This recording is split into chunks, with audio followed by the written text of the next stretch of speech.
The viability of financial support from regional financial institutions. It is stated that, in general, regional financial cooperation among countries would assist them in opening and liberalizing their economies, therefore enabling them to take advantage of international trade and globalization.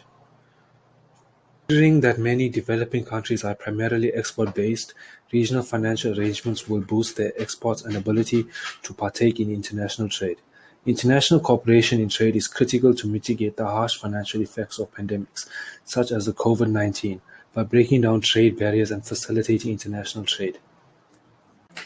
East Asian countries took measures to build their foreign currency reserves beyond what was necessary. This was costly and seen as a misallocation of resources, even though it was intended as a preventative measure. By combining resources, developing countries have another avenue of credit or funding.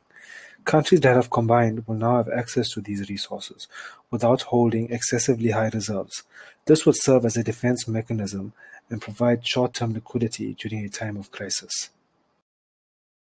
The emerging nations require investments that will improve their healthcare systems and medical expertise, better quality education, effective legal and financial systems, and long-term infrastructural upgrades. Whereas the IMF and World Bank offer sound short-term and medium-term advice, these are long-term issues. The challenges associated with developing nations establishing regional financial arrangements. Developing nations do not have the integrated networks required to establish a regional financial arrangement.